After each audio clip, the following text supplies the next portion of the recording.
Attention TV na sabe eni gusu a wo hwe kwentwa matena medwam. Won se Nyankopon ka se wie bre no beso obehwe no homa gu mrantie ene mmabawa so wo mayo madwuma. Evangelist Ronyame young evangelist a wono so na adwuma no adoma chede no ewo obia ne ne die nti wono die sebe osakra anaso wo kan kwagye asem ejre ghetto boys a wo mo etwentampe no wono so wo kire se wo be twoma banyankopon na ase abehwe Kristo wie mesese be like Attention TV na misrewa wasan so a subscribe wa maye na wa share na wa like na wa badoma no senia bibia be fi Attention TV baby bia so onse akabia hwe na evangelist Ronyame ekokumasi nkronum ba ko se wokokan radio se ho no watam ho pautum se ho no ghetto no eye adwuma woti oye na dwen se wokokan kwagye asem ho asakra mu abanyankopon efie na ono osakra eye akra no wodo mukọ eye Church of Pentecost ede mukọ mo nsa so enti omukoka nyame asem na wo se omwura kron me ekohwe environment se ne hotie ya oso omututu ne meye bebi ombetene ko hu ohene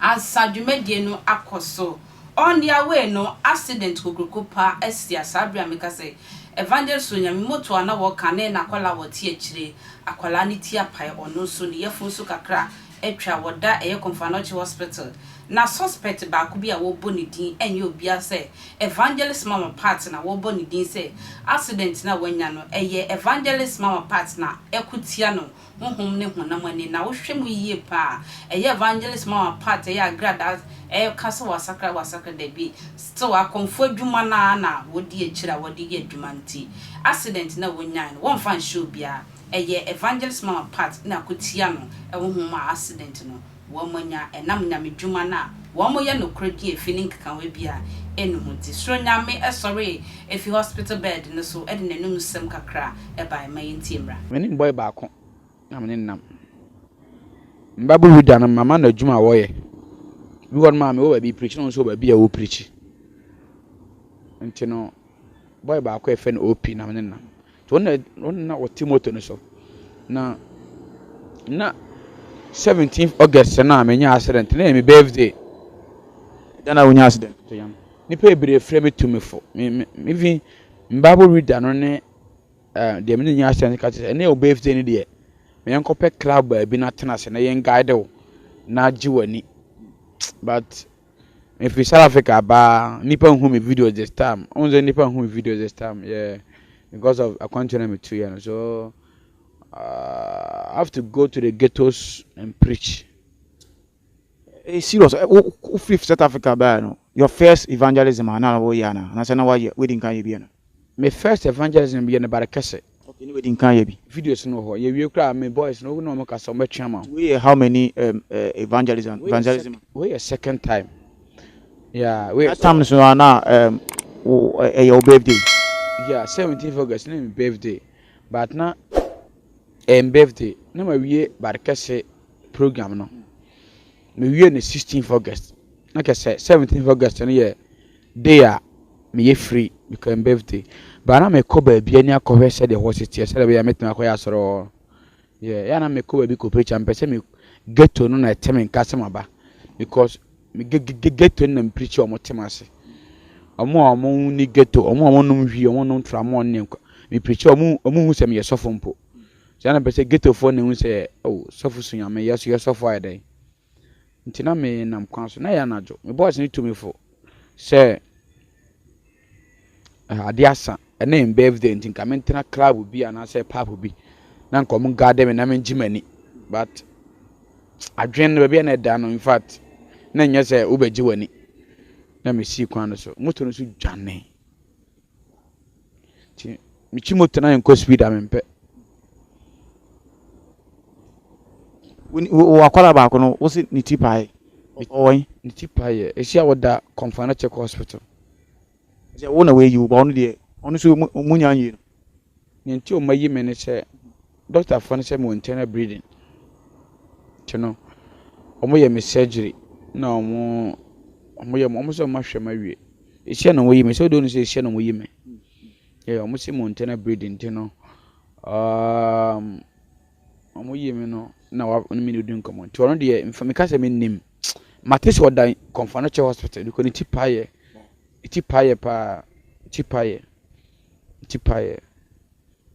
Now, that day is our birthday 17th. Now, we call evangelism. Now, we share some things. Who say BBC beto wana? And I say who kura? Oh man, na de ba kono say. Yes na no. Bi say me kra na team mo na say me nimpadua na me de nam no. De nipa do ma no kan ya na intime. On say ye wo soul bi ho no ma ye wo kra bi ho no ma de nipa de ano ka no. Onipa etufu kra wontie. Sa so no wo wiase. Sa na metie. Etufu a wontie. Metie pa. Me smart nti metie futuo. Ba won fa. Nye se me fa. Me boy na wati machi o moto na chi no. O se sofo enko speed, ade asa enko speed. Because kwan na me now so me fa so da. Me fa kan fa so da me fa. Tambe na unya accident. Na ya na ano machi be 3 to 4. Who say accident e kwa? Ana say normal. Enye kwa ana say normal. Enye kwa. Accident amanya no. Me no. Me obi a me yeden. But Ghana na yet no. Gofo bi o social media so. Ghana hanawa omunim de ekọ. Agrada nim accident hu bi. How? Ni mo so say. Nti agrada nim hu bi ni say. Agrada no share comfort. Oh. Agrada da share comfort. Agrada me count 3 times. Agrada da share comfort. Adentina wo ka so ye comfort. Obi a o ye nyame adwuma o Ghana ye nim say o gusu o ye nyame adwuma na say kro ko bishop obi ni mo kra ko dia dance ensem bebre. Adentina wo ka so Me mbo so biem. Me ya. Nti kasa no mentimi nkasa be. But on say wakasa but me pese me hu the reason why ntia wo kasa say Agrada nim hu bi. Ye kasa obi nim hu bi a die ntina wo kasa. Die na waye. Die ntina nim hu. Opa ma me hu nto me ne nkomo. But that be sa message ni dey when you no dey na say yen the reason why ntia wo kasa so. Die ntina wo kasa onim hu bi. De me kansa na say Agrada da so ye comfort. Ndonyame. Ba wo su Agrada ya nemo fe no mama part no ora se comfort akon spirit nda so woni mu mo tia da so de ne ye adwuma ahobon da so de Agrada ye adwuma ba se onam ho kwa obu musa Agrada asakra nti woni Agrada kontoko a otake spiritually Japilo ebe ya interview me ntwa so na net time ni atwa so ade on normal wo nya accident nana nyesa bo kan odimu ntintiman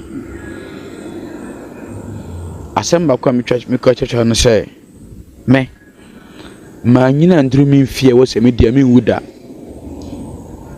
Japilo ma bre me kino me ti pains o me nipaduam doctor for yi me dia but me ti pains more part right then me enti ase before answer your the next topic because as we raising the din you can say ye ma wo kan ho nsem or platforms wo pese wo gu no ho fiana dia na oda yo dia na wo ka so nim ho bi dia say wo de ne ko a me enti ase me ne young boy Agrada ne makon e wo de ho Ghana Agrada onya Agrada ntimi nko endi nkunimu da oh bi da also bi na Agrada akon edi nkunimu da wa hu bi da me da sese wo twa kwentwa makra